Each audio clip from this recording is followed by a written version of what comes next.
बिस्मिल्लाहिर्रहमानिर्रहीम अस्सलाम वालेकुम welcome on my YouTube channel. I hope you all are doing well. आज की वीडियो में हमने डिस्कस करना है जी एन इंट्रोडक्शन टू इन्वायरमेंट के यूनिट 1 को, जिस यूनिट का नाम है इन्वायरमेंट एंड इंट्रोडक्शन। यानी इसमें हमने माहौल का तारफ़ को देखना है, जिसको हम उर्दू में कहते हैं ना माहौल, इन्वायरमेंट।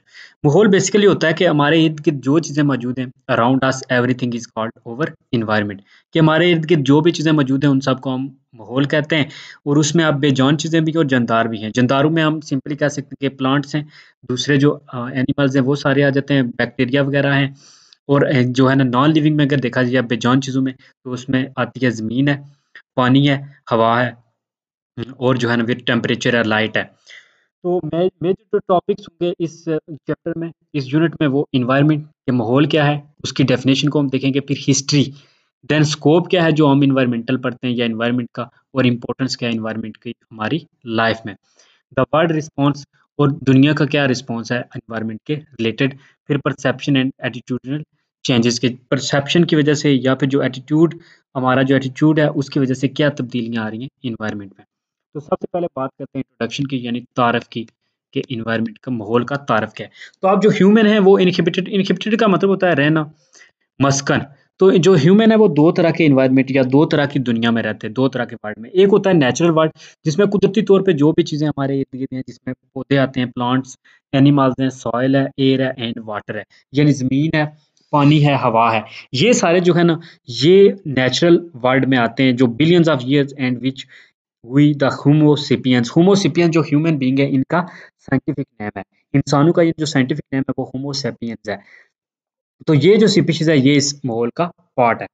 दूसरा जो वर्ड है जो आर्टिफिशियली जो बनाया गया, वर्ड ऑफ सोशल इंस्टीट्यूशन, जिसमें सोशल इंस्टीट्यूशन आते हैं या आर्टिफैक्ट्स हैं, जिसमें क्रिएट ओवर सेल्फ, जिसमें using science, technology and political organisation, जो हमने चीज़ें खुद जो है ना वो तहलीक करके बना के, जिसमें साइंस टेक्नोलॉजी की जैसी चीज़ें बनाई गई हैं, ये सारी, या फिर जो सोशल इंस्टीट्यूशन है जिसमें आर्टिफैक्ट्स वगैरह हैं, ये सारे जो हैं वो हमारा दूसरा वर्ड होते हैं। तो ये बेसिकली वो कहता है कि इंसान ये 2 तरह की दुनिया में रहता है।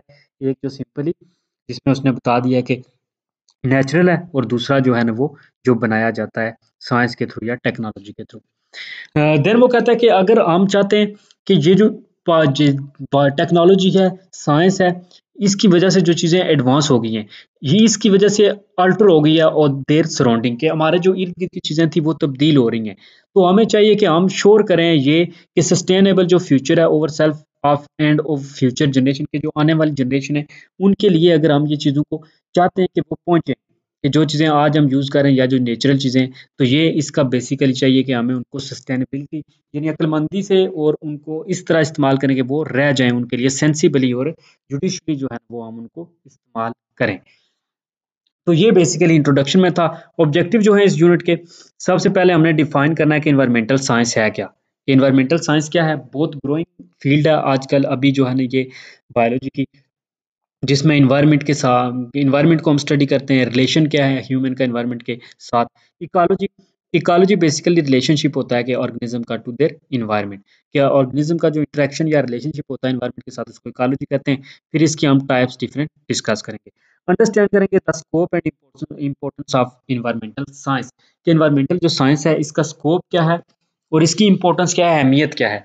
यानी दुनिया में अगर आप एनवायरमेंटल साइंस पढ़ते हो तो आप किस किस फील्ड में आगे जा सकते हो। या फिर कॉम्प्रिहेंड करेंगे the global response on environmental issues and the need to bring about attitudinal changes. और हम ये चीज़ डिस्कस करेंगे कि ग्लोबल दुनिया में क्या रिस्पॉन्स है जो एनवायरमेंटल इश्यूज हैं, जिसमें जो ग्लोबल वार्मिंग हो रही है, यानी पूरा अर्ज जो दुनिया का टेम्परेचर हर साल बढ़ रहा है एनुअली, इसके ऊपर बात करेंगे। फिर जो कुछ कॉन्फ्रेंसेस वगैरह हैं, जो लोग काम कर रहे हैं इसके ऊपर के कार्बन डाइऑक्साइड वगैरह का जो एमिशन है उसको कम किया जाए। तो ये चीज़ें, देन हम जो है ना कौन सा एटीट्यूड जो है ना वो अपनाएँ, या कौन सी तब्दीलियाँ लाएँ अपने बिहेवियर में, जिसकी वज़ह से माहौल में जो है ना वो तब्दीलियाँ आए, वो माहौल के लिए अच्छी साबित हों। तो अब सेक्शन 1 में हम डिस्कस करते हैं environment, definition, scope and importance. अब एनवायरनमेंट जो है ना वो एक फ्रेंच वर्ड एनवायरनर से लिया गया है। एनवायरनर, टू इनसर्कल और सराउंड, जिसका मतलब होता है इनसर्कल और सराउंड, यानी अराउंड, इर्द-गिर्द जो होता है। कैन बी डिफाइंड एज़, अगर इसकी प्रॉपर हम डेफिनिशन देखें तो ये वो होगी कि कोई भी सर्कमस्टांसेस, वो हालात या कंडीशंस है जो surround an organism or a group of organism, कि एक ऑर्गेनिज्म है उसके इर्द गिर्द जो भी हालात हैं, सर्कमस्टांसेस हैं या जो कंडीशंस हैं, उन सब को जो है ना हम इन्वायरमेंट कहते हैं। दूसरी अगर देखें तो complex of social or cultural condition that affect an individual or community, कि ये एक इंडिविजुअल है और इसके अराउंड ये जो सोशल दूसरे लोग हैं या दूसरी कम्युनिटी है, इस सब का जो है ना, इस सब को इसका इन्वायरमेंट कहा जाता है। अब इन्वायरमेंट के रिलेटेड जो है ना वो 3 क्वेश्चन इन्वॉल्व होते हैं कि व्हाट इज सराउंडेड, क्या चीज़ सराउंड की जाती है। इसमें पर्टिकुलरली हम बात करते हैं लिविंग ऑब्जेक्ट की, जनरली ह्यूमन बीइंग की।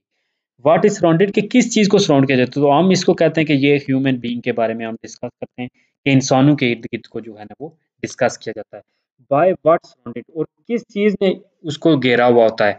तो इसमें हम जो है ना फैक्ट देखते हैं कि education is the environment of human, however human being can not exist और understand in isolation from the other forms of life and from plant life. तो इसमें बेसिकली हमारे इर्द गिर्द तमाम चीज़ें आती हैं, जिसमें प्लांट लाइफ है, फिर जो है ना सम ऑफ टोटल कंडीशंस के जो इर्द गिर्द हमारे कंडीशंस आती हैं, स्पेस है, टाइम है, देन जो है ना वो लैंड है, एयर है, वाटर है, और बायोलॉजिकल कम्युनिटी जिसमें बैक्टीरिया वगैरह या दूसरी जो लाइफ्स हैं वो सारी आती हैं। तो ये सब चीज़ें हमें सराउंड करती हैं, जिसमें लिविंग भी आती हैं और नॉन लिविंग भी आती हैं। और तीसरी चीज़ है कि वेयर सराउंड, और कहाँ पे सराउंडेड करती हैं। It is the nature that physical component of earth, जिसमें फिजिकल कंपोनेंट जो अर्थ है वहाँ पे land, air, water support and effect life in the biosphere. Biosphere वो जगह होती है जहाँ पे लाइफ मुमकिन है, कि कुराए अर्ज़ पे, ज़मीन पे जहाँ भी लाइफ मुमकिन है, उसको हम उस पार्ट को बायोस्फीयर कहते हैं। बायो मीन लाइफ और स्फीयर मीन एरिया। अब हम प्रॉपर डेफिनेशन देख लेते हैं कि एनवायरनमेंट की डेफिनेशन, माहौल की डेफिनेशन है क्या। तो इम्पोर्टेंट जो डेफिनेशन है, a person's environment consist of the sum total of the stimulation which he receives from his conception until his death, कि वो तमाम चीज़ें जो एक शख्स के इर्द गिर्द, तमाम सम होता है, sum total of the stimulation, जो इर्द गिर्द उसके स्टिमुलेट करती हैं, जो वो रिसीव करता है अपनी बर्थ से लेके अपनी डेथ तक, उस सब को उसका इन्वायरमेंट कहा जाता है। तो ये जो ऊपर चीज़ है, इसमें अब कौन कौन सी चीज़ें आ सकती हैं, फिजिकली आ सकती हैं, और फिर इंटेलेक्चुअल चीज़ें आ सकती हैं, इकोनॉमिक। इंटेलेक्चुअल का मतलब होता है ज़हनी तौर पे अक्लमंदानी, फिर economic, economically, politically, culture, social, moral and emotional, हर तरह की जो चीज़ें हैं वो इसमें आ सकती हैं। और इन तमाम का जो है ना इन्फ्लुएंस होता है कंडीशन पे, जिसमें वो अफेक्ट करती हैं लाइफ को, नेचर को, बिहेवियर को, growth, development and maturation of living organism, यानी तमाम जो एस्पेक्ट्स होते हैं लिविंग ऑर्गेनिज्म के, उनको वो इफेक्ट करती हैं जो माहौल में चीज़ें होती हैं। अब हम बात करते हैं हिस्ट्री क्या है जी इन्वायरमेंटल साइंस एंड एजुकेशन की। तो इन्वायरमेंटल जो कंजर्वेशन है, कंजर्वेशन का मतलब होता है किसी चीज़ को महफूज करना, बचाना। तो ये जो एलिवेशन ऑफ पॉवर्टी, यानी पॉवर्टी को कम करना, एलिवेशन का मतलब होता है कम करना। एलिवेशन करते हैं एंड सस्टेनेबल डेवलपमेंट, जो सस्टेनेबल डेवलपमेंट है कि अक्लमंदी से चीज़ों को इस्तेमाल करना, उनको डेवलप करना। ये जो एजेंडा था, ये ग्लोबल मीटिंग यानी यूनाइटेड नेशन जो कॉन्फ्रेंस था स्टॉकहोल्म में, उसका था 1972 में। फिर जो अर्थ समिट आया कि ज़मीन को जो है ना प्रोटेक्ट करना है, जिसमें रियो द जनेरो है, 1992 में ये रियो द जनेरो में हुआ था। फिर न्यूयॉर्क में 1997, और फिर जो है ना वो जोहान्सबर्ग में 2002 में। ये ऐसी कंजर्वेशन, एनवायरमेंटल कंजर्वेशन हुई हैं, कॉन्फ्रेंसेस हुई हैं यूएन के अंडर, यूनाइटेड नेशन ने की हैं, ताकि जो अर्थ का एनवायरनमेंट है इसको प्रोटेक्ट किया जाए। तो जो स्टार्ट था एनवायरमेंटल एजुकेशन का, वो हिस्टोरिकल मार्क करता है कि start with international conference on human environment at Stockholm in 1972, यानी स्टार्ट जो था हुआ था वो 1972 में हुआ था, और ग्लोबल लेवल इन पाकिस्तान, और ये पाकिस्तान में भी इसका शुमार होता है। तो नतीजतन एंड जो नीड हुई एनवायरमेंटल एजुकेशन की, वो फर्स्ट एम्फेसाइज की गई 1979 में इन बलग्रेड में। फिर जो है ना वो जो इसको आगे द टिबिलिसी कॉन्फ्रेंस हुई यूएसएसआर, यानी जो रशिया है, 1977 में फर्स्ट मेजर कॉन्फ्रेंस थी कि इन्वायरमेंटल एजुकेशन के ऊपर भी, जिसके फॉलोइंग ऑब्जेक्ट थे। अब ये बात हुई है, इसकी हिस्ट्री की अगर बात करें तो ये जो कुछ कॉन्फ्रेंसेस हुई हैं जिनके मुताबिक ये कहा गया कि हमने इन्वायरमेंट को प्रोटेक्ट करना है। इसमें आया जो है ना डिफरेंट वेज थे, कि एक तो कि कार्बन डाइऑक्साइड के एमिशन को कंट्रोल करना है, ये जो गाड़ियाँ वगैरह हैं, धुआं निकलता है गाड़ियों से, या फिर जो है ना वो ऐसी जो वेस्ट वगैरह है उसको कंट्रोल करना है, ये सारी चीज़ें। अब इसके जो मेन ऑब्जेक्टिव्स थे, ये जो यूएसएसआर में हुई थी, इसके कि to create environmental awareness. Awareness का मतलब होता है कि लोगों में जो है ना एक उजागर करना, लोगों को उनमें तालीम फैलाना, अवेयर करना लोगों को कि ये जो चीज़ें हैं ये एनवायरनमेंट के लिए नुकसानदेह हैं और ये फ़ायदेमंद है, तो वो चीज़ें इस्तेमाल करें। तो डिसेमिनेट नॉलेज एंड स्किल, और नॉलेज और स्किल को डिसेमिनेट करना, फैलाना, लोगों में जो है ना वो स्किल्स उनमें होनी चाहिए, नॉलेज होना चाहिए कि कैसे वो एनवायरनमेंट को प्रोटेक्ट कर सकते हैं। To initiate new behaviour approach at individual और ग्रुप लेवल टुवर्ड्स एनवायरनमेंट, तो एनवायरनमेंट के रिलेटेड जो है ना न्यू बिहेवियर अप्रोच लोगों के अंदर इनिशिएट करना, शुरुआत करना, यानी इनिशिएट का मतलब होता है शुरू करना, ताकि लोग जो है ना एनवायरनमेंट की इम्पोर्टेंस को समझें, माहौल की इम्पोर्टेंस को समझें। फिर उन्होंने ये भी डेवलप किया कि इसको इंटरडिसिप्लिनरी व्यू ऑफ एनवायरनमेंट को हम एक इंटरडिसिप्लिन बना लेते हैं कि बुक्स के साथ अटैच करते हैं, लोगों के करिकुलम में ऐड करते हैं, ताकि फिर जो लोग स्टडी करते हैं उनको dynamic system and to emphasise its complexity, और जो इसकी कम्प्लेक्सिटी या पेचीदगी है उसके ऊपर एम्फसाइज करेंगे। एम्फसाइज का मतलब होता है जोर देना।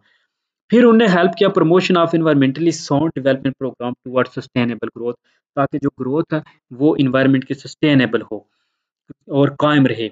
To create an atmosphere of national international understanding and global corporation in the area of environmental priority, जिन जगहों पे एनवायरमेंटल प्रायोरिटी है वहाँ पे जो है ना वो उन्होंने कहा कि खास तौर पे जो है ना एनवायरमेंट के रिलेटेड चीज़ें उजागर की जाए, वहाँ पे अवेयरनेस फैलाई जाए, ग्लोबल कॉर्पोरेशन जो दुनिया में ऑर्गेनाइजेशन है वो मिलके काम करें।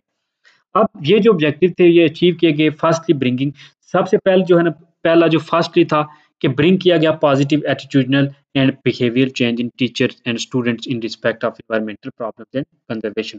उन्होंने कहा कि सबसे पहला जो हमारा स्टेप है वो ये है, पहला जब ऑब्जेक्टिव कि ये हमने टीचर्स और स्टूडेंट यानी जो एजुकेशन है इसके ज़रिए से ये चीज़ें, ये कॉन्फ्रेंसेस में जो ऑब्जेक्टिव है हमारे वो लोगों तक पहुँचाने हैं, टीचर्स तक और फिर स्टूडेंट्स तक, ताकि इजीली जो है ना वो फिर आस्ता-आस्ता पूरी सोसाइटी में सर्कुलेट कर दें और स्प्रेड हो जाए। ये पहला था। दूसरा सेकंडली ये था कि अवेयरनेस क्रिएट किया जाए about past, current and expected situation of environmental consideration in pursuit of sustainable environment, कि ये जो पास्ट की इन्फॉर्मेशन है कि पास्ट में ये लोगों ने गलतियाँ की हैं जिसकी वजह से एनवायरनमेंट में ये मसले हुए हैं, दर्जा हरारत जो ग्लोबल वार्मिंग है वो इंक्रीज़ हो रही है। फिर जो प्रेज़ेंट अभी जो चीज़ें चल रही हैं और फ्यूचर में ये एक्सपेक्टेशंस हैं कि अगर हमने इस तरह का ही रवैया रखा, इस तरह का ही एटीट्यूड रखा, तो ये माहौल में तब्दीलियाँ आ सकती हैं और माहौल ख़राब हो सकता है। तो इसलिए जो है ना ये अवेयरनेस लोगों को देनी थी। थिर्डली ये था कि disseminate information and exchange knowledge and experience gained in achieving the goals of sustainable development, कि माहौल को सस्टेनेबल डेवलपमेंट के लिए जो है ना उसमें प्रॉपर इन्फॉर्मेशन लोगों को देनी है और उनको नॉलेज एक्सचेंज करना है। फोर्थली ये था कि इनकरेज करना है डेवलपिंग क्रिटिकल थिंकिंग, कि स्टूडेंट जो हैं उनके अंदर क्रिटिकल थिंकिंग जो है डेवलप करनी है, ताकि वो जो जनरल चैलेंजेस हैं उनके साथ जो है ना वो एनवायरमेंटल चैलेंजेस हैं उनके साथ वो पर्टिकुलरली जो है कोप कर सकें, उनके साथ निपट सकें। फिर एनवायरमेंटल एजुकेशन जो है ना वो will act as a springboard on the strengthen to the knowledge on environment and have domino effect। Domino effect का मतलब होता है कि वो पॉजिटिव एटीट्यूड हो सकता है। ये एक चेन होता है जिसमें ये नीचे दी भी हुई है इसकी डेफिनेशन के, the domino effect is a chain reaction that occurs when a small change causes a similar change near by, कि एक चीज पॉजिटिव हो रही है तो दूसरी तरफ भी जो है ना वो पॉजिटिव होगी। ये इस तरह का जो है ना वो सिमिलर चेंज, जो नियर बाय का मतलब होता है करीब, करीब ही जो है ना इस तरह की तब्दीलियां लाती है, which then will cause another similar change and so on in linear sequences, और फिर वो एक लाइन जो लीनियर सीक्वेंसेस है उसमें चलते रहते हैं। तो ये फिर डोमिनो इफेक्ट होता है कि अगर पॉजिटिव एटीट्यूड होगा एनवायरनमेंट की तरफ तो प्रो डेवलपमेंट होगी, यानी डेवलपमेंट भी ज़्यादा होगी। इनहैंस का मतलब होता है बढ़ जाएगी, बढ़ाना commitment toward basic human right, और बेसिक ह्यूमन राइट और एप्रोप्रिएट जो सॉल्यूशंस हैं वो भी यहाँ पे हेल्प करेंगे। पाकिस्तान का अगर प्रीव्यू की बात करें तो one of the contributing factor on growing poverty in Pakistan, तो पाकिस्तान में अगर पॉवर्टी की बात करें कि जो गुर्बत बढ़ रही है, जो पुअर लोग हो रहे हैं ज़्यादा से ज़्यादा, ये एनवायरमेंटल डिग्रेडेशन है, जिसमें लिवलीहुड जो है ना वो कंसिडरेबल पोर्शन जो कंट्री का है, वो ज़्यादातर जो एरिया है वो रूरल एरियाज़ में रह रहा है। वो जिन चीज़ों पे डिपेंड कर रहे हैं रूरल एरियाज़ की वो चीज़ें हैं, देहाती लोग जो हैं जिसमें land, water, forest, live stocks, fisheries और मिनरल्स वगैरह आते हैं। ये जो चीज़ें मोस्टली नेचुरल वे से आती हैं।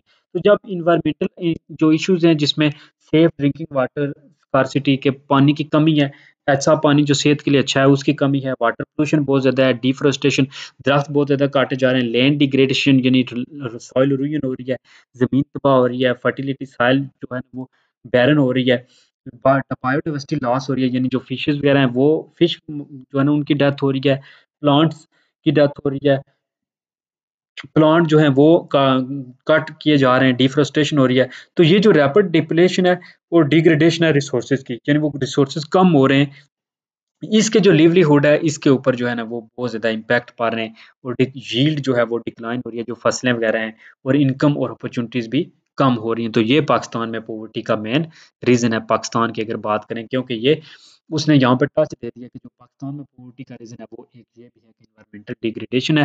नेचुरल चीज़ें जो है ना वो जिन पे लोगों जो लोग डिपेंड करते थे कुदरती तौर पे, जो रूरल एरियाज़ के, वो लोग जो है ना अब सफ़र कर रहे हैं और वो पूर होते जा रहे हैं। और अगर एनवायरनमेंट के देखें एडवर्स इफेक्ट एनवायरमेंटल डिग्रेडेशन के, तो ये हो रहा है कि इंक्रीज्ड वल्नरेबिलिटी टू डिजास्टर, कि डिजास्टर ज्यादा आ रहे हैं। डिजास्टर्स अब क्या होते हैं कि जिसमें कुदरती आफात आते हैं, ड्राउट्स। ड्राउट्स जो है ना, आप खुश्क साली या जिसको कैद कहते हैं हम, कि बारिशें बहुत कम हो रही हैं जिसकी वजह, जब प्लांट कम है तो हाँ, देन फ्लड्स आ रहे हैं, दरख्त कम होने की वजह से, या लैंडस्लाइड्स हो रही हैं, फ्लड्स आ रहे हैं। फ्लड्स यानी जो ग्लेशियर्स हैं, ग्लोबल वार्मिंग इंक्रीज होने की वजह से ग्लेशियर जो है ना वो सैलाब जिसको हम कहते हैं फ्लड, तो वो फिर सैलाब आ रहे हैं। एंड लैंडस्लाइड्स, और ज़मीन जो है ना वो भी लैंडस्लाइड हो रही है, सॉइल इरोजन हो रही है, ज़मीन तबाह हो रही है। एनवायरनमेंट रिलेटेड और जो कॉन्फ्लिक्ट्स हैं, जिसमें रूरल पूरल जो है ना इकोलॉजिकल फ्रेजाइल एरियाज, जो बहुत ज़्यादा जो है ना फ्रेजाइल्स एरिया हैं, जो जिनमें जो है ना urban poor often live and work in environment with a high exposure to environmental hazard. वहाँ पे बहुत ज़्यादा जो है ना वो ऐसे लोग हैं जो इन एरियाज़ पे रह रहे हैं, अर्बन एरिया में, वहाँ पे वो बहुत ज़्यादा एनवायरमेंटल हज़ार्ड से जो है सफ़र कर रहे हैं। जो ड्राउट इंसिडेंट्स हुआ है वो 2000 2001, उसमें जो है ना इंस्टेंस, मिसाल के तौर पर रिजल्ट जो हुआ था, elimination of livestock worth 247 million US dollar का जो है ना वो नुकसान हुआ। And in the 5 months of in the year, Pakistan के 2000 से 2001 में जो है ना वो पाकिस्तान में इतना ज़्यादा नुकसान हुआ था। फिर 1995 का अगर एस्टिमेट करें, तो एयर और वाटर पोल्यूशन और लैंड डिग्रेडेशन का जो है ना 2.2 बिलियन हुआ है, और 4% हुआ है जीडीपी टू पाकिस्तान। पाकिस्तान में जो है ना बहुत ज़्यादा इतना ज़्यादा नुकसान हुआ है। तो ये इसने कुछ एग्जांपल्स कोट की हैं। फिर जो है ना उसने कहा है जी कि conservative estimate environmental degradation cost Pakistan 6% of GDP, यानी 365 बिलियन यूएस डॉलर जो है ना वो, या 6.5 जो है ना यूएस डॉलर हुए हैं। पर ये इस तरह का नुकसान होता है, ये वर्ल्ड बैंक की 2006 में रिपोर्ट थी। तो ये हो गया। फिर कुछ डिजीज़ेज़ आती हैं, इलनेस जो है ना जिसका सिग्निफिकेंट होते हैं एनवायरमेंटल डैमेज की, जो आइडेंटिफाइड और जो बाद में भी आइडेंटिफाई किए जाते हैं, जिसमें इलनेस है, बीमारियाँ हैं, प्रीमैच्योर मोर्टेलिटी है, कि वो बच्चों की बचपन में जो डेथ हो जाती है एयर पोल्यूशन की वजह से। 50% of the total damage cost, फिर एयर पोल्यूशन जो है ना वो तकरीबन 50% डैमेज कर रहा है। दूसरे नंबर पे आता है डायरियल डिजीज़, कि जिसमें मोशन वगैरह, स्टूल वगैरह होते हैं, टाइफाइड, वाटर की सप्लाई अच्छी नहीं मिलती, हाइजीन की प्रॉब्लम्स हैं, यानी सफाई-सुथराई की, 30% ये डैमेज कर रहा है। और रिड्यूस एग्रीकल्चर, एग्रीकल्चर की जो प्रोडक्टिविटी है और सॉइल डिग्रेडेशन हो रही है, 20% ये लॉस कर रहा है पाकिस्तान में। तो पाकिस्तान में ये बेसिकली लॉस का क्राइटेरिया है। अब सस्टेनेबल डेवलपमेंट है क्या? Sustainable development in the context of Pakistan demand justice in the use of resources by the present generation keeping in view the needs of future generation, कि हम फ्यूचर जनरेशन को अपनी मद्देनज़र रख के काम करें, इस लिहाज से हम जो हमें रिसोर्सेज मिले हैं उनका हम इस्तेमाल करें। यानी फॉरेस्ट को हम ज़्यादा काटें ना, सिर्फ ये ना सोचें कि हमने यूज़ करने हैं, बल्कि हम उनको फ्यूचर की जो जनरेशन है उनके लिए प्रोटेक्ट भी करें। पाकिस्तान में अब कमेंसमेंट को इन्वॉल्व एनवायरमेंटल एनवायरनमेंट्स, कमेंसमेंट का मतलब होता है शुरुआत हो गई है, शुरू कर लिया गया पाकिस्तान में एनवायरनमेंट का जो 1990s में, यानी 1990 जो अर्ली था, 1991-92 में स्टार्ट कर लिया गया था इसका, ताकि नेशनल कंजर्वेशन स्ट्रेटजी 1992 में जो बनाई गई थी, ताकि एजुकेशनल प्रोग्राम्स इनिशिएट किए जाएँ और इस तरह का फॉर्मुलेटिंग किया जाए नेशनल एनवायरनमेंट पॉलिसी 2005 में, जिसमें आता है जी कि implementing these initiatives remain a challenge. लेकिन इम्प्लीमेंट करना, बनाना तो ईज़ी है पॉलिसी, उसको इम्प्लीमेंट करना टफ हो जाता है, पाकिस्तान में खास तौर पे। अब नेक्स्ट जो है, यहाँ तक हो गया था एनवायरनमेंट और पाकिस्तान में एनवायरमेंटल प्रॉब्लम्स क्या हैं, कौन-कौन सी चीज़ें हैं जो पाकिस्तान में की जा रही हैं, स्कोप क्या है जी एनवायरमेंटल साइंस का। तो जो नास्टा है, अ, नास्टा ने जो है ना वो 2008 में प्लेज किया था strong support for environmental education as a way to instil environmental literacy.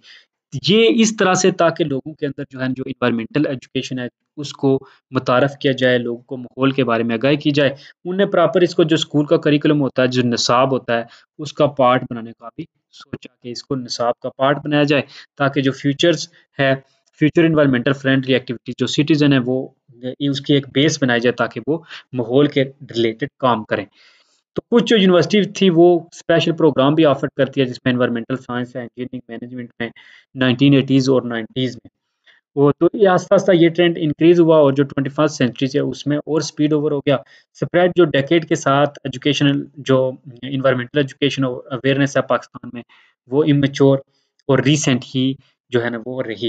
लेकिन वो एस्टिमेट के मुताबिक ये है कि यूनिवर्सिटी और जो इंस्टीट्यूशन है पाकिस्तान में वो तकरीबन 300 एक्सपर्ट जो है ना एनुअली फील्ड एनवायरमेंटल साइंस और इंजीनियरिंग में प्रोड्यूस कर रही है। 300 जो एक्सपर्ट्स जो एनालिसिस के मुताबिक ये है कि 13,000 जो एक्सपर्ट्स अभी फील्ड में वाइड है पाकिस्तान में, जो एनवायरमेंटल स्पेशलिस्ट हैं, जो एनवायरमेंट के रिलेटेड काम करते हैं। ये इसने एक ग्राफ सा दिया है कि किस तरह से टेबल बना के कि कितने स्कूल हैं, स्कूल के नंबर और फिर एक्सपर्ट कितने रिक्वायर्ड हैं, फिर कॉलेजेस में कितने चाहिए, यूनिवर्सिटीज़ में 791, इंडस्ट्री में कितने यानी एक्सपर्ट्स की नीड है पाकिस्तान में ताकि जो काम कर सकें। सस्टेनेबल डेवलपमेंट ऑफ पाकिस्तान में अगर हम देखें तो पाकिस्तान में सस्टेनेबल डेवलपमेंट की बात करें तो एनवायरमेंटल एजुकेशन के दरमियान में डोमिनो इफेक्ट है, इधर भी डोमिनो इफेक्ट है और ये भी डोमिनो इफेक्ट है, ये भी डोमिनो इफेक्ट है। इंस्टीट्यूशनल स्ट्रेंथिंग जो अदारे हैं उनको स्ट्रेंथ करने के लिए कौन-कौन सी चीज़ें की हैं, जिसमें R&D leading to environmental excellence and quality education दी जाए। फिर जो है ना राइट दूसरी तरफ अगर देखें मेन स्ट्रीमिंग ह्यूमन राइट जो ह्यूमन के बेसिक राइट्स हैं उनके ऊपर भी जो है ना वो फोकस किया जाए। तो ये होगा कि अगर आप एनवायरनमेंट को प्रोटेक्ट करेंगे तो राइट टू फूड, एजुकेशन और शेल्टर एंड सिक्योरिटी भी लोगों को मिलेगी जब आप क्वालिटी एजुकेशन देंगे और एक्सीलेंस देंगे। दूसरी तरफ अगर देखें right to safe drinking water and sanitation तो रीजनेबल जो है ना वो responsible media to raise issue of the right manners and right weightage कि जो वेटेज और राइट मैनर में उसको इशू को ताकि उठाएं ताकि उसके पॉजिटिव इफेक्ट हो। फिर जो इन्वायरमेंट को आप जो है इम्प्लीमेंट करेंगे पॉलिसी फ्रेंडली इन सब चीज़ों को आप इंस्टीट्यूशन को स्ट्रॉन्ग बनाएंगे, लोगों को फ्रेश राइट है लोगों का कि उनको फ्रेश एयर प्रोवाइड की जाए वो मिलेगी, राइट सेफ ड्रिंकिंग मिलेगी, सैनिटेशन का प्रॉपर निज़ाम होगा, हेल्थ लोगों को मिलेगी, पाकिस्तान ग्रीन होगा, पाकिस्तान में वाइल्ड लाइफ ज़्यादा होगी, क्लीन पाकिस्तान में मेगा प्रोजेक्ट स्टार्ट होंगे, जो मेगा इश्यूज़ हैं पाकिस्तान में वो सॉल्व हो जाएँगे जिसमें कॉस्ट इफेक्टिव हो जाएँगे, एनवायरमेंटल एक्सपर्ट्स प्रोड्यूस होंगे। स्ट्रैटेजी पाकिस्तान में जो है ना वो प्रायोरिटी जो लोकल, नेशनल और जो लीगल जो रीजनल आइडियाज़ हैं वो होंगे। फिर पाकिस्तान में जो ग्लेशियर्स मेल्टिंग है, सर्च करते हैं, पॉपुलेशन के जो इश्यूज़ हैं, जो ज़ीरो एमिशन और नो वेस्ट ये जो है इन चीज़ों को स्टार्ट करेंगे आप तो पाकिस्तान प्रोटेक्ट होगा। इंटीग्रेशन जो एनवायरनमेंट का पॉजिटिव एटीट्यूड हो, बिहेवियर पॉजिटिव हो, socially culturally ecological more responsible लोग जो है ना मिलजुल के इसको इसकी रिस्पॉन्सिबिलिटी लें, इन्वायरमेंट को प्रोटेक्ट करें, एक्सपेंड करें, प्रोटेक्ट करें फॉरेस्ट को, वाइल्ड लाइफ को ज़्यादा से ज़्यादा बचाएं, वाटर सॉइल और मिनरल का जो है ना वो वाइजली यूज़ करें। तो ये बेसिकली होता है सस्टेनेबल इन्वायरमेंट में था कि किस तरह माहौल को जो है ना वो डेवलप करना है, एजुकेशन देनी है लोगों को। एनवायरमेंटल साइंस जो है ना वो बेसिकली सिस्टमैटिक स्टडी या एनवायरनमेंट की और over proper place in it कि हम हमारी जो एनवायरनमेंट में एक प्लेस है उसकी और हमारे इर्द गिर्द जो एनवायरनमेंट है इसकी एक सिस्टमैटिक स्टडी है एनवायरमेंटल साइंस जो है ना हाईली इंटरडिसिप्लिनरी है और मल्टी डिसिप्लिनरी है। मल्टी डिसिप्लिनरी का मतलब होता है कि बहुत से जो डिसिप्लिन है उनके साथ ये कनेक्ट करती है जिसमें साइंस है, सोशल साइंसेज है, ह्यूमैनिटीज है, ब्रॉड होलिस्टिक स्टडी है, एग्रीकल्चर जिसमें आता है, physical sciences, biological sciences, air, water और जो सॉइल इस सब का ज़िक्र आता है जी साइंसेज में। फिर जो है ना in contrast to more theoretical discipline जो एनवायरमेंटल साइंस है वो मिशन ओरिएंटेड है कि मिशन के लिहाज से इसको स्टडी किया जाता है। अगर बात करें तो बायोलॉजी में देखें एनवायरमेंटल साइंस जो है ना उसको सेंटर में लिया गया है। ओवरलैप देखें ये नेचर के साथ ओवरलैप कर रही है, सोसाइटी के साथ, टेक्नोलॉजी के साथ। अब नेचर में जो नेचुरल साइंस है जिसमें बायोलॉजी है, फिजिक्स है, केमिस्ट्री देन जी फिर इंजीनियरिंग के साथ, इकोलॉजी के साथ, sociology, political science, history, religion, literature यानी दुनिया के जो लाइफ का हर एस्पेक्ट है, ज़ाहिर-सी बात है हम एनवायरनमेंट में रहते हैं तो एनवायरनमेंट का हमारे साथ एक ताल्लुक है। तो अभी तक जो है ना वो डिफ़िकल्टीज़ है is not to identify remedies कि इसकी इतनी डिफ़िकल्टी नहीं है कि इसकी हम रेमेडीज़ को नहीं डिस्कवर कर पाएँ बल्कि रेमेडीज़ जो है ना वो आर नो वेल अंडरस्टैंड अब जो है ना उनको अच्छे से समझ लिया गया है। इकोनॉमिकली, पॉलिटिकली एक्सेप्टेबल भी हैं।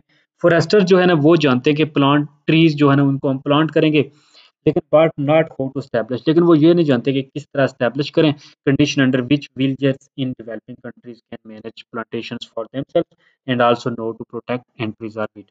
तो फॉरेस्टर्स तो जानते हैं, लेकिन वो ये नहीं जानते कि किस विलेज में लोग जो हैं वो जानते हैं कि प्लांट्स को वो ग्रो करेंगे। इंजीनियर्स जानते हैं कि पोल्यूशन को कैसे कंट्रोल कर पाएँगे, लेकिन फैक्ट्रीज़ वाले जो है ना वो but not how to pursuit factories to install the necessary equipment. लेकिन फैक्ट्री नहीं जानते कि वो किस तरह से वो इंस्ट्रूमेंट इंस्टॉल करें जो एनवायरनमेंट को प्रोटेक्ट करें जिसकी वज़ह से पोल्यूशन ना स्प्रेड हो। तो सिटी प्लानर ये तो जानते हैं कि हाउस की बिल्डिंग कैसे की जाए, लेकिन वो सेफ ड्रिंकिंग वाटर और नहीं जानते but not affordable for the poorest member of society. वो सब कुछ जानते हैं कि कौन-कौन सी चीज़ें ज़रूरी हैं, लेकिन ये नहीं जानते कि पूर लोग को इसको इस मसले का जो गरीब लोग हैं उनके लिए किस तरह हल निकालें। तो फिर जो है ना वो कहता है कि built environment knowledge natural society को जो है ना उसको आप एक पैराग्राफ देना है कि किस तरह आप एनवायरनमेंट को बिल्ड कर सकते हैं। नेक्स्ट है जी सेगमेंट होते हैं कुछ एनवायरनमेंट के जिसमें नंबर 1 आता है एटमॉस्फेयर। एटमॉस्फेयर बेसिकली बात करें तो जिसको हम कहते हैं पूरा हवाई। पूरा हवाई होता है जिसमें हमारे इर्द-गिर्द जो हवाओं का गिलाफ है, जो हवा का गिलाफ है इसको कहते हैं एटमॉस्फेयर। जिसमें जो है ना गैसेज़ का ब्लैंकेट है यानी जो ये ज़मीन है इसके इर्द-गिर्द जो ये गैसेज़ हैं जिसमें नाइट्रोजन है, ऑक्सीजन है, इसको कहते हैं atmosphere. Atmosphere is sustain life on earth. अब इसकी इम्पोर्टेंस क्या है कि ज़िंदगी जो भी मुमकिन है वो क्योंकि हवा ना उसके लिए ज़रूरी है, ऑक्सीजन ज़रूरी है, तो ऑक्सीजन की जो है ना वो मौजूदगी पाई जाती है एटमॉस्फेयर में। तो ये ज़िंदगी को सस्टेन रहने में हेल्प करती है। ये सेव करता है from the hostile environment of outer space. ये जो एनवायरनमेंट है फ्रॉम जो बाहर का एनवायरनमेंट है आउटर स्पेस का, उससे ये जो पूरा हवाई एटमॉस्फेयर है ये हमें प्रोटेक्ट करता है। देन जो कॉस्मिक रेज़ हैं क्योंकि इसमें ओज़ोन भी है, तो जो कॉस्मिक रेज़ आती हैं सन से, रेडिएशंस वो उनसे भी ये हमें प्रोटेक्ट करता है।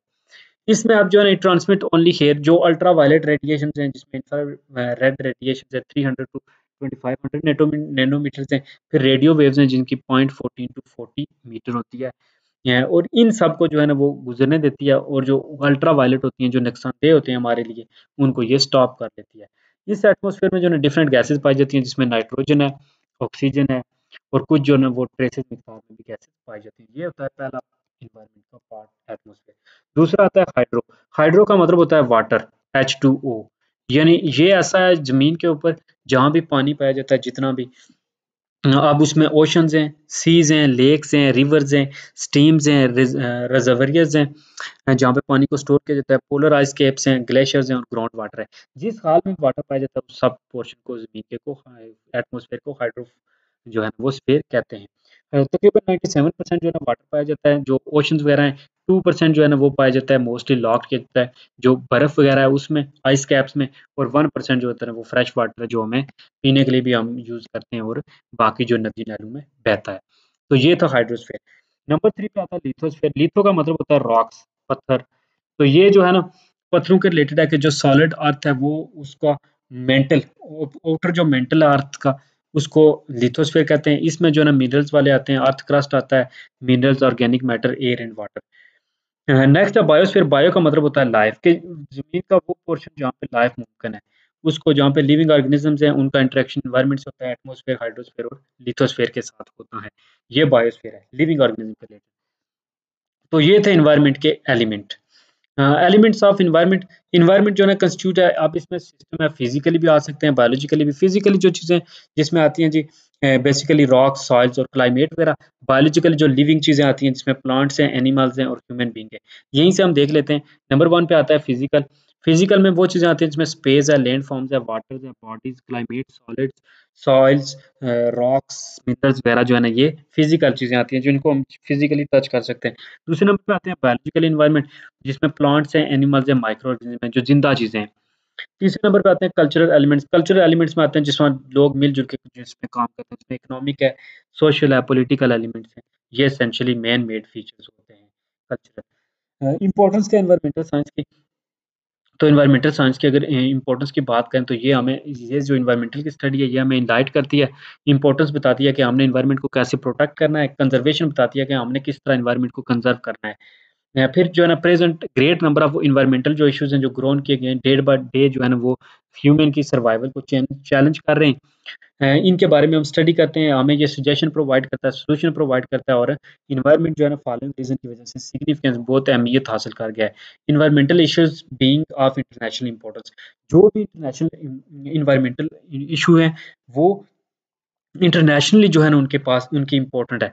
अब इसमें ग्लोबल वार्मिंग का मतलब होता है कि जो ना ज़मीन का टेम्परेचर बढ़ रहा है डे बाय डे, बल्कि एनुअली आप कह सकते हैं हर साल 2 सेल्सियस वो कह रहे हैं कि इंक्रीज़ हो रहा है। ओज़ोन की डिप्लीशन हो रही है, जो जो ज़मीन के इर्द-गिर्द एटमॉस्फेयर में एक लेयर है, जो सूरज के इर्द-गिर्द सूरज की तरफ से जो आने वाली छाएँ होती हैं, जो हमारी बॉडी के लिए, हमारी स्किन के लिए नुकसानदेह हैं, उन से वो हमें प्रोटेक्ट करती है। एसिड रेन तेज़ाबी बारिशें, एक ज़्यादातर जो सल्फर और नाइट्रोजन के जो बहारात होते हैं, या जो उनके चीज़ें होती हैं और फैक्ट्री वगैरह में से जो पार्टिकुलेट निकल रहे हैं, वो लगते हैं, मिक्स होते हैं रेन के साथ। तो जब वो रेन नीचे बरसती है, तो वो फिर एसिडिक रेन कहलाती है और वो बहुत ज़्यादा इफ़ेक्ट करती है। मरीन पोल्यूशन, जो समुद्र में पोल्यूशन हो रहा है, और biodiversity not merely national issue, और जो बायोडायवर्सिटी का जो डिप्लीशन हो रहा है या बायोडायवर्सिटी जो डिस्ट्रॉय की जा रही है, यानी जो वाइल्ड लाइफ है उसको डिस्ट्रॉय किया जा रहा है, डिफॉरेस्टेशन हो रहा है, प्लांटों को काटा जा रहा है, दरख्तों को। तो ये सारी चीज़ें जो है इंटरनेशनल इम्पोर्टेंस गेन कर चुकी हैं। Problems crop in the wake of development, या फिर डेवलपमेंट के जो है ना वो चक्कर में, या डेवलपमेंट के आड़ में कहा गया जी कि अर्बनाइजेशन, यानी सिटी बड़े से बड़े किए जाए, इंडस्ट्रियल ग्रोथ, ट्रांसपोर्टेशन सिस्टम बढ़ाने के लिए, यानी सड़कें वगैरह बनाने के लिए, एग्रीकल्चर और हाउसिंग, ज़मीन को का दरख्तों को काटा जा रहा है जी, लाइफ को, नेचुरल जो लाइफ है, जो वाइल्ड लाइफ है, उसको तबाह किया जा रहा है कि यहाँ पे हम जो है ना एग्रीकल्चर लैंड बनाएँगे जी, यहाँ पे हम हाउस बनाएँगे, स्कीमें वगैरह बन रही हैं। तो ये सारी चीज़ें जो है ना वो एनवायरनमेंट को जो है तबाह कर रही हैं, जिसमें फ़ॉरेस्ट वगैरह को वो क्लीन कर रहे हैं, बिल्कुल डिज़ायरेबल जो है ना वो। तो ये जो चीज़ें हैं, ये फिर अनडिज़ायरेबल हैं, ये हमारे लिए फ्यूचर में नुकसानदेह होंगी। फिर explosively increase in population, explosively यानी पॉपुलेशन बहुत तेज़ी से बढ़ रही है, आबादी बहुत जल्दी से इंक्रीज़ हो रही है। अगर इंडिया की बात करें तो वो भी दुनिया का जो है ना टॉप पे चला गया है, इन अकॉर्डिंग टू पॉपुलेशन। अच्छा, यहाँ पे पोल्यूशन की बात हो रही है, सॉरी। पोल्यूशन की बात करें, explosively increase in pollution, pollution बहुत ज़्यादा इंक्रीज़ हो रहा है जी। पाकिस्तान के जो सिटी है जिसमें लाहौर, बहुत जो है ना वो, उसको अभी भी उसमें जो है ना आ रहा है, स्मोक आ रहा है।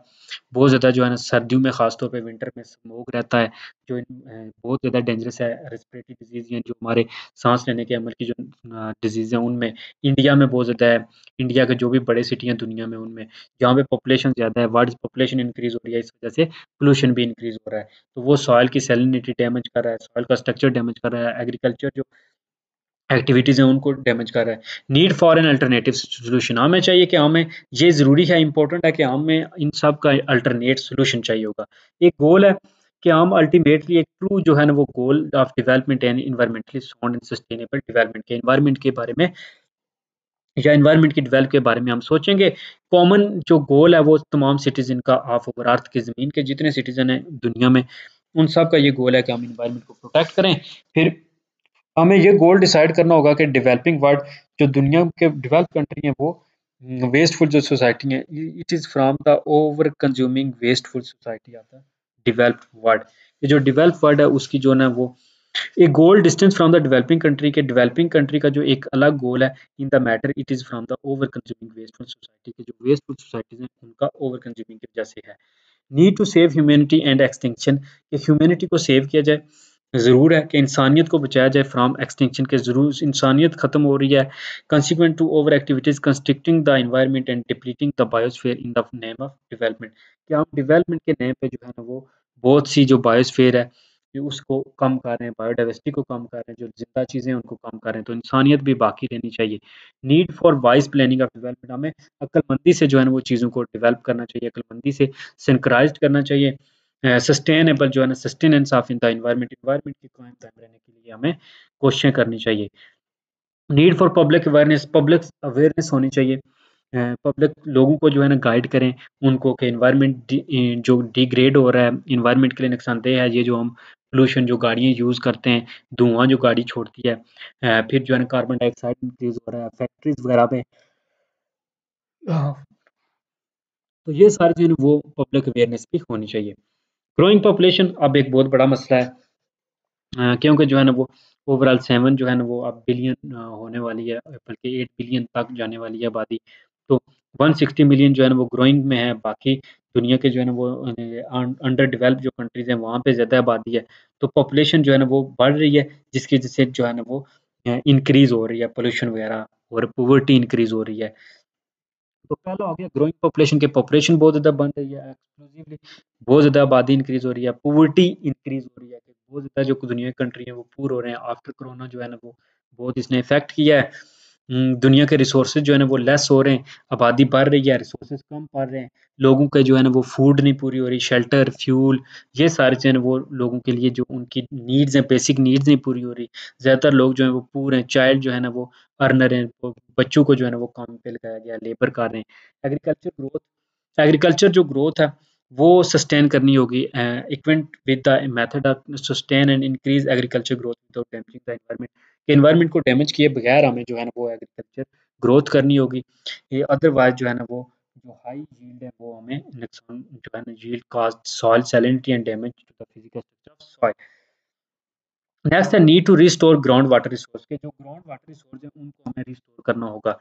उनको दोबारा इस्तेमाल करना होगा। जो इंडस्ट्रियल इन्फ्लुएंट्स या फिर जो केमिकल फर्टिलाइज़र जो पानी के साथ मिक्स होके पानी को वाटर जो पोल्यूशन का काज़ बन रहे हैं, उसको हमें कंट्रोल करना होगा, उसको स्टॉप करना होगा।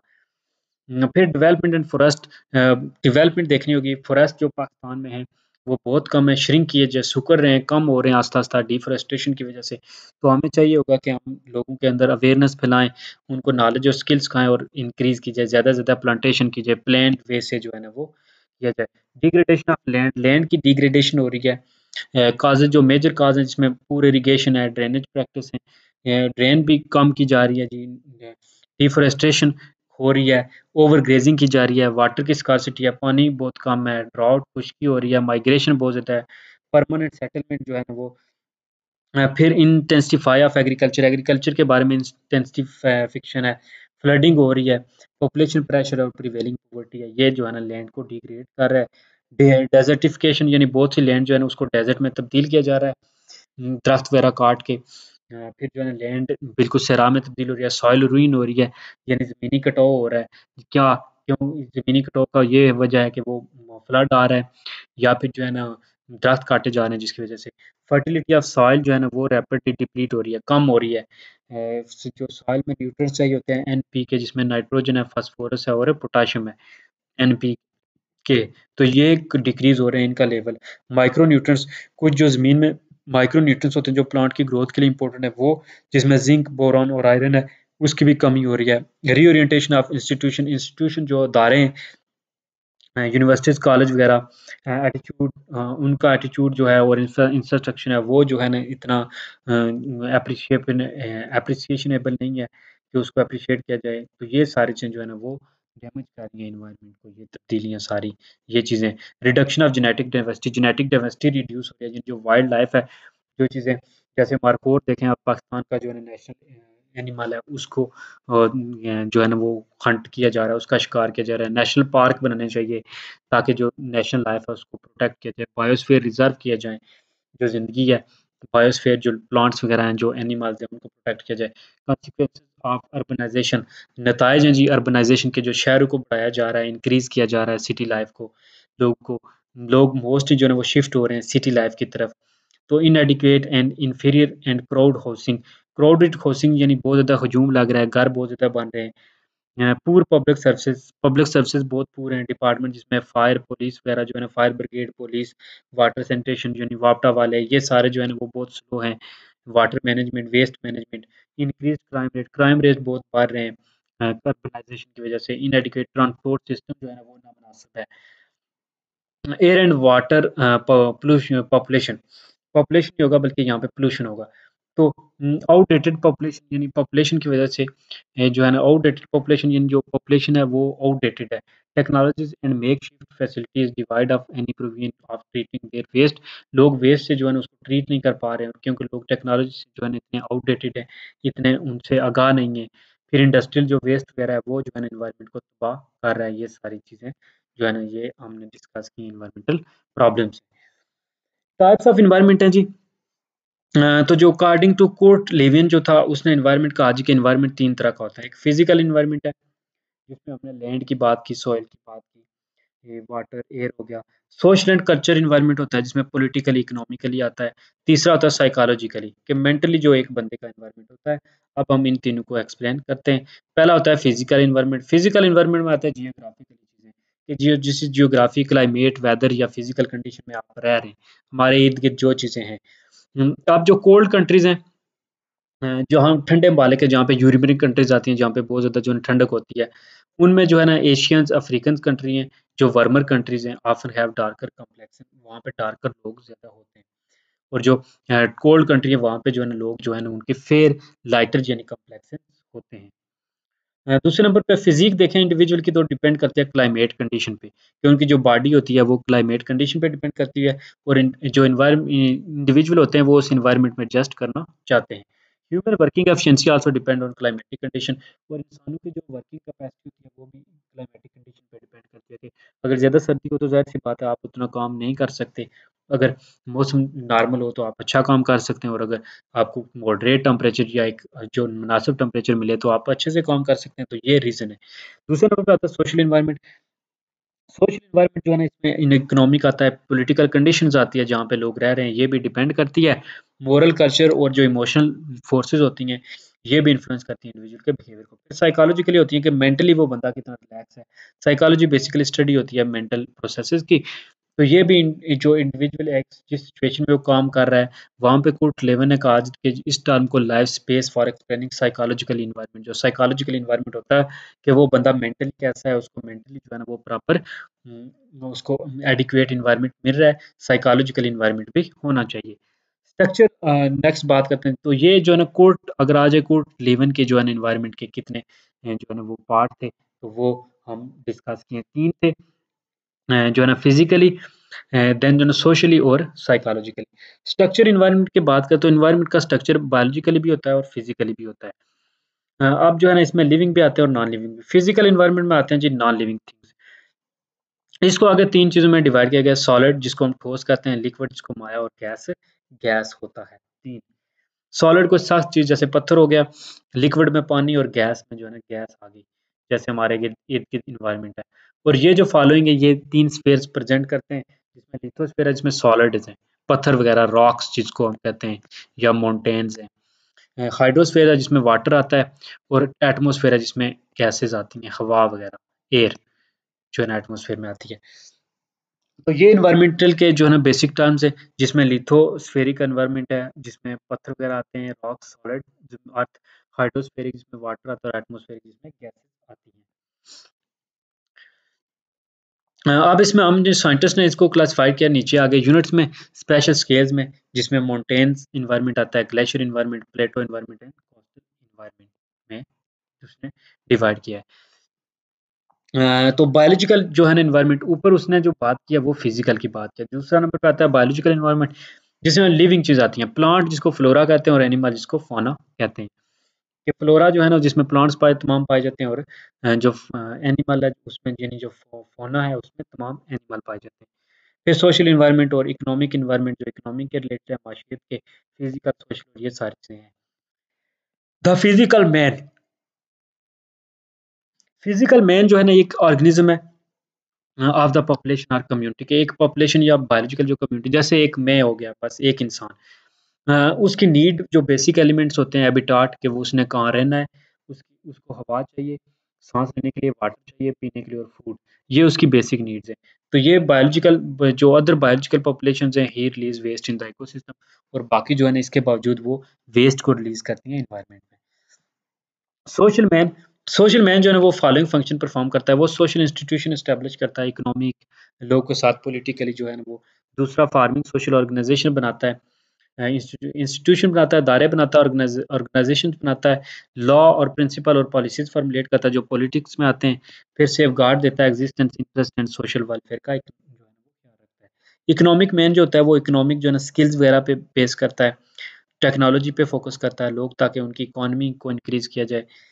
फिर जो है इसमें सिचुएशंस आती हैं कि हिज एक्सप्लोरेटिव फंक्शन में भी harmony with the natural environment, वो नेचुरल एनवायरनमेंट के साथ हार्मनी भी हो सकती है, और चेंज भी ला सकता है वर्किंग ऑफ इकोसिस्टम। दूसरे ये है कि उसका फंक्शन जो है ना वो एक्सीड कर सकते हैं क्रिटिकल लिमिट से, नतीजतन ये होगा कि जो इक्वी सिस्टम का इक्विलिब्रियम है वो डिस्टर्ब भी हो सकता है।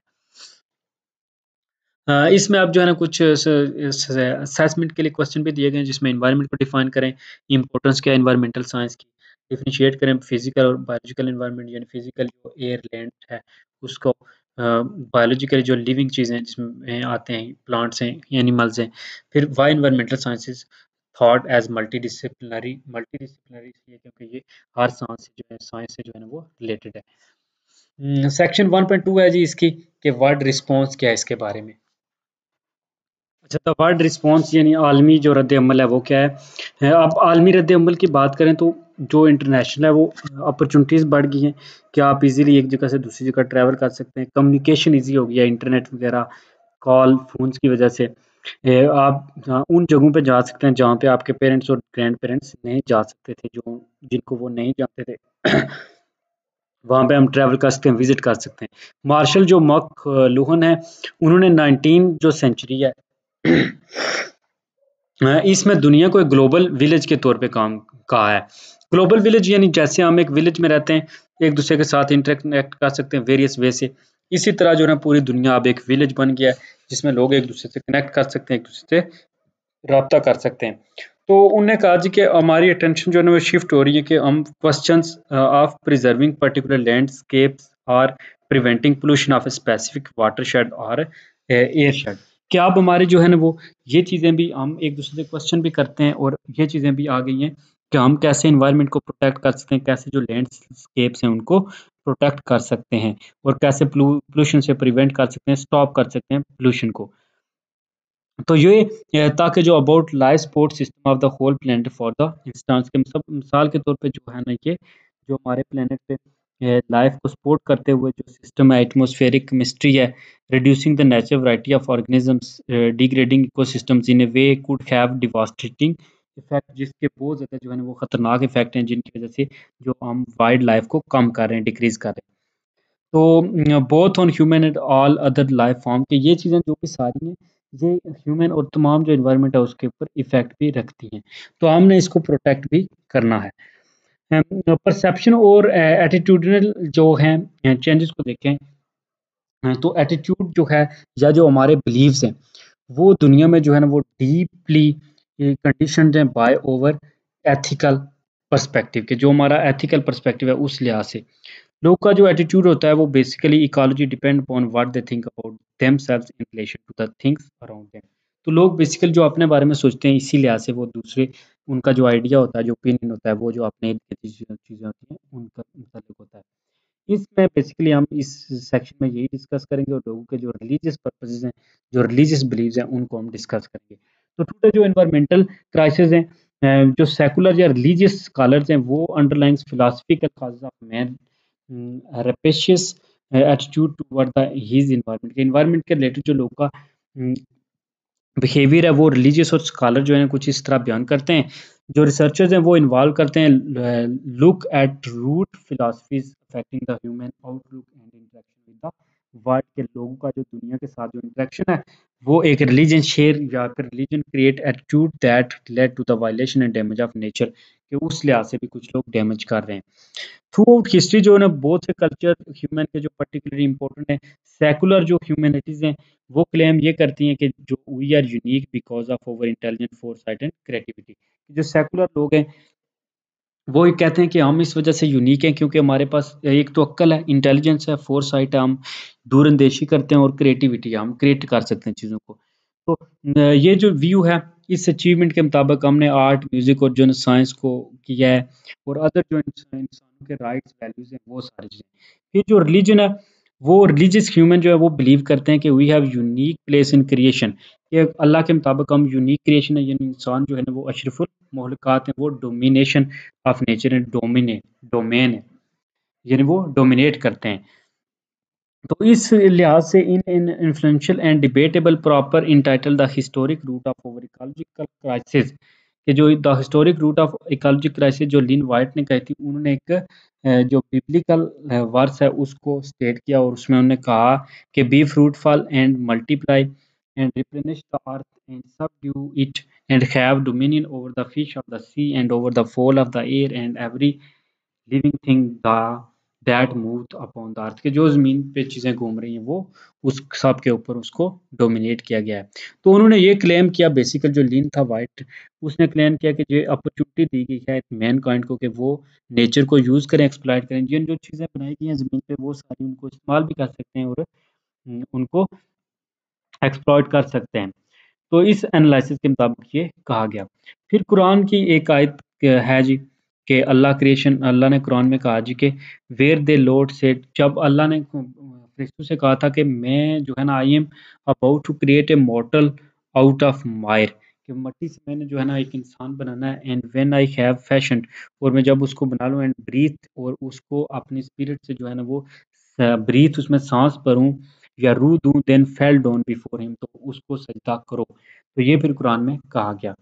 फिर another aspect that separates him from the rest of creation, कि जो इंसान को रेस्ट ऑफ क्रिएशन से जो है जो जुदा करता है, कि जो ट्रस्ट था उसमें कुरान में कहा गया कि we did offer the trust to the heavens and earth, कि हमने हेवंस को, अर्थ को और माउंटेन्स को कहा कि वो ट्रस्ट लें, लेकिन उन्होंने रिफ्यूज कर दिया टू ओवरटेक इट। लेकिन जो इंसान था, क्योंकि वो डर गई थी, बीइंग अफ्रेड देयर ऑफ, क्योंकि वो डरी हुई थी, बट मैन अंडरटूक इट, लेकिन इंसान ने इसे ले लिया है। तो ये एक मैटर था कि ट्रस्टी और ट्रस्टशिप के दरमियान में, ट्रस्ट और ट्रस्टीशिप जो होता है उसके दरमियान में एक रिलेशनशिप होता है, मैटर था कि जो ट्रस्टी है, trust is giving a responsibility to the trustee, के ये ट्रस्टी को दिया जाता है।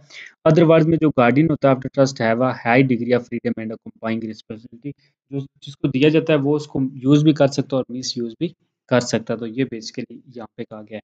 फिर the right of your subject through authority is that you should know that they have been made subject through their weakness and your strength, कि आपकी कमजोरी और मजबूती की वजह से जो सब्जेक्ट है, hence it is incumbent on you, ये आप पे है टू एक्ट विद जस्टिस, कि आप उसके साथ इंसाफ करें, them and to be like a compassionate father toward them, और उनके तरफ एक बाप का रोल अदा करें। तो ये जो है ना इस बात का यहाँ पे कहा गया है मोमडी ट्रस्ट में। तो ये बेसिकली था। अब जो व्यू होते हैं according to humans are more important and play leading role in the nature are timed age, के कुछ जो है ना वो एंथ्रो एंथ्रो बेसिकली कहते हैं, एंथ्रो जो क्या है, एंथ्रोपोलॉजी इंसानों की स्टडी को, तो एंथ्रोपोसेंट्रिक जो है ह्यूमन सेंटर जो आइडियाज होते हैं कि इंसान को सेंटर में रखा जाता है, इंसान के रिलेटेड होते हैं। फिर दूसरी तरफ जो है ना कुछ ट्राइबल या इंडिजिनियस जो लोकल पीपल होते हैं वो हंटर्स या गैदर थे, उन्होंने ट्रेडिशनल एग्रीकल्चर सोसाइटी जिसका स्ट्रॉन्ग सेंस था स्टीवर्डशिप का, स्टीवर्डशिप या responsibility to manage and care for a particular place, जिसमें ये कहा जाता है कि जो एक कस्टोडियन होता है उसको जो रिसोर्स मिलते हैं वो उनको रिस्पॉन्सिबिलिटी भी है उसकी कि वो उसको मैनेज भी करे और उस जगह की केयर भी करे। और नेक्स्ट जो है था ना वो बायोसेंट्रिक था। बायोसेंट्रिक जो ये क्लेम करता है जो तमाम लिविंग ऑर्गेनिजम्स हैं उनके कुछ फंडामेंटल राइट्स और वैल्यूज़ हैं, whether they are useful to us, वो हमें फ़ायदेमंद हैं या नहीं है, लेकिन हमें उनका कुछ उनके लिए रूल्स और वैल्यूज़ भी बेसिक हैं। फिर इकोसेंट्रिक आता है, जो इकोसेंट्रिक जो इकोलॉजिकल प्रोसेस करता है एज अ होल, के more important other than individual part, के अदर जो इंडिविजुअल हैं उससे इकोसेंट्रिक जो इकोलॉजी है वो ज़्यादा इम्पोर्टेंट है, जिसमें साइकिल्स वगैरह आते हैं, जो वाटर साइकिल है, नाइट्रोजन साइकिल है, ये सारी चीज़ें। फिर जो है ना वो डिस्ट्रक्शन हुआ that took millions of years to establish known as irreversible damage, कि ऐसा डैमेज हुआ जो इरिवर्सिबल है, जिसने चीज़ों को ऐसे तबाह किया, जो स्पीशीज वगैरह जो एक्सटिंक्ट हो गई हैं, ये नापैद हो गई हैं, ये सारी चीज़ें। देन जो है ना vastly more of sufferings are born both can ever survive, even species come and go what seem to have longevity in the nature and like process evolution and photosynthesis. Evolution होता है इर्तिका, जिसको कहते हैं जो passage of time के साथ तब्दीलियाँ आती हैं ऑर्गेनिजम्स में, और फोटोसिंथेसिस ऐसा प्रोसेस है जिसमें प्लांट्स जो है ना वो सनलाइट को यूज़ करते हैं और कार्बन डाइऑक्साइड और वाटर को मिक्स करके फूड बनाते हैं, कार्बोहाइड्रेट्स बनाते हैं। बायोलॉजी में अगर एवोल्यूशन देखें तो evolution change in the genetic material, जो एक पॉपुलेशन होती है उसकी जेनेटिक मटेरियल में जो चेंज आती है organism from generation to the next generation, के एक जनरेशन से नेक्स्ट जनरेशन में, इन चेंजेस को जो है ना वो एवोल्यूशन कहा जाता है। ये जो है ना सब्सटेंशियल चेंज होती हैं ऑर्गेनिजम्स के, this process can culminate in the emergence of new species, के ये जो है ना एक नई स्पीशीज भी इसके नतीजे में इमर्ज होती है। दूसरी तरफ फोटोसिंथेसिस को अगर बात करें तो फोटोसिंथेसिस जो है ना ये ऐसा प्रोसेस होता है जिसमें प्लांट सनलाइट की एनर्जी को ट्रैप करते हैं और प्रोड्यूस करते हैं sugar in the presence of green pigment, जिसको क्लोरोफिल हम कहते हैं, प्लांट के जो सब्ज पत्ते में होता है। तो ये शुगर जो है ना वो फिर एटीपी में कन्वर्ट करता है और ये प्लांट उसको रेस्पिरेशन में यूज करते हैं एज अ फ्यूल के तौर पे। अब इसके दरमियान में जो है ना वो वाटर भी यूज़ होता है, H2O और जो है ना कार्बन डाइऑक्साइड। तो वाटर और ऑक्सीजन जो है ना वो प्रोसेस यूज़ वाटर वाटर को यूज़ करता है और ऑक्सीजन को यूज़ करता है और अपने फूड बनाते हैं। क्लोरोफिल जो होता है ना ये एक सब्ज रंग का पिगमेंट है, ग्रीन पिगमेंट है, जो कन्वर्ट करने में हेल्प करता है कि कार्बन डाइऑक्साइड और वाटर को शुगर और ऑक्सीजन में।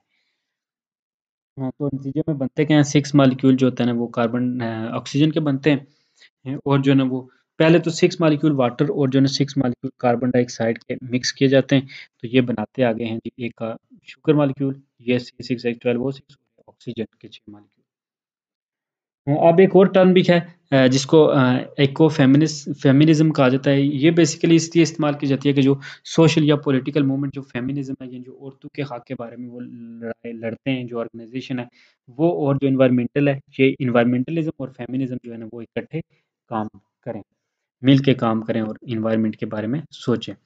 तो ये एनवायरमेंटलिज्म जो है ना, ये होता है ब्रॉड फिलॉसफी है, सोशल मूवमेंट है central on concern for the conservation and improvement of the natural environment, जो कुदरती तौर पर एनवायरनमेंट है उसकी बेहतरी के लिए काम किया जाए। और फेमिनिज्म ये है कि ये एक मॉरल फिलॉसफी है या सोशल मूवमेंट है with gender inequalities and women rights, वो तमाम जो जेंडर्स हैं उनको इक्वालिटीज दिया जाए और वुमेन्स राइट्स का ख्याल रखा जाए।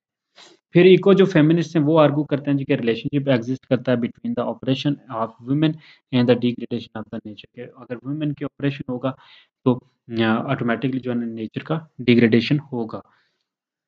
तो वो ये क्लेम करते हैं कि जो सोशल मेंटालिटी लीड करती है, जो domination and operation of women is directly connected to the social mentality that leads to abuse of environment, जिसकी वजह से एनवायरनमेंट जो है ना वो अब्यूज होता है और माहौल के दरमियान जो है ना ये रिलेशनशिप है ह्यूमन और नॉन ह्यूमन या जो नॉन लिविंग या जो दूसरी ऑर्गेनिज्म है उनके दरमियान में। They reject all the isms of domination, racism. अब जो है ना इको जो फेमिनिस्ट होते हैं ये रिजेक्ट करते हैं domination, exploitations and mistreatment of women के, वुमेन, चिल्ड्रन, माइनॉरिटीज़ और नेचर के साथ जो किया जाता है, जो इको फेमिनिस्ट होते हैं कि जो भी इसके साथ बिहेवियर किया जाता है, जो इर्रेगुलर या जो बिहेवियर किया जाता है उस सब को ये कंडेम करते हैं। ये रिजेक्ट करते हैं जो भी इज़्म है जिसमें रेसिज्म है, स्पीशीज़िज्म है, सेक्सिज्म है, क्लासिज्म है, ये सारी चीज़ें ये उनको रिजेक्ट करते हैं। सेल्फ असेसमेंट के तौर पे क्वेश्चन है कि क्लोरोफिल क्या होता है? क्लोरोफिल एक ग्रीन पिगमेंट है जो जो पाया जाता है मोस्टली प्लांट्स के लीव्स वगैरह में, जो फोटोसिंथेसिस में हेल्प करता है। फोटोसिंथेसिस का रोल क्या है? फोटोसिंथेसिस जो है ना ये हेल्प करता है फूड की प्रिपरेशन में, प्लांट्स को मदद देता है। Explain what you understand by the term irreversible damage to the environment. Irreversible damage यही होता है कि एनवायरनमेंट में ऐसी तबाही, इरिवर्सिबल बल का बेसिकली मतलब ये होता है कि जिस चीज़ को आप रिवर्स ना कर सकें, कि जो परमानेंट डैमेज हो जाए, जिस तरह किसी स्पीशीज़ को एक्सटेंड करते हैं आप कि वो स्पीशीज़ ही खत्म हो जाए, तो अब वो स्पीशीज़ खत्म हो गया तो आप उसको रिवर्स नहीं कर सकते, उसको ठीक नहीं कर सकते, चाहे जो मर्ज़ी करें। जिस तरह आप डायनासोर अब नहीं ला सकते। इसी तरह प्लांट्स में जो है ना वो आप किसी सॉइल को जो रुइन हो जाए, वो फिर जो है ना एनवायरनमेंट में कोई जो एयर की क्वालिटी डैमेज हो जाए किसी एरिया की बहुत ज़्यादा, वो what is different between biocentric and ecocentric approach? Biocentric basically जो है ना वो जो लिविंग ऑर्गेनिज्म है उनके रिलेटेड है, उनको सेंटर्स है कि जो ह्यूमन के अलावा या ह्यूमन जो और जो दूसरी लिविंग ऑर्गेनिज्म है उनको प्रोटेक्ट किया जाए, और इकोसेंट्रिक है कि एनवायरनमेंट को, इकोलॉजी को प्रोटेक्ट किया जाए। और इको फेमिनिज्म के बारे में हमने अभी पढ़ा है कि ये 2 टर्म को इकट्ठा किया गया है, इकोलॉजी और फेमिनिज़्म, जो फेमिनिस्ट होते हैं ताकि जो काम करें। ये बेसिकली कहते हैं जी कि तमाम जो इज़्म होता है ना जिसमें रेसिज़्म है, सेक्सिज़्म है, सोशलिज़्म है, उन सबको ख़त्म किया जाए और औरतों को, जो बच्चों को उनके हकूक दिए जाएँ और जो एनवायरनमेंट है, नेचर है, उसको भी प्रोटेक्ट किया जाए। तो कुछ सेल्फ असेसमेंट जैसे ये एनवायरनमेंट का दिया गया है, फिर क्लोरोफिल जो है ना ग्रीन पिगमेंट है, फिर इकोफे जो है ना सोशल पॉलिटिकल मूवमेंट है जो अटेम्प्ट कर रही है कि यूनाइट करें एनवायरमेंटलिज्म एंड फेमिनिज्म को। तो ये बेसिकली सारी चीज़ें थी यूनिट फर्स्ट में जो हमने डिस्कस की हैं। लाइक कर दें वीडियो को और सब्सक्राइब कर दें चैनल को। अल्लाह हाफिज़।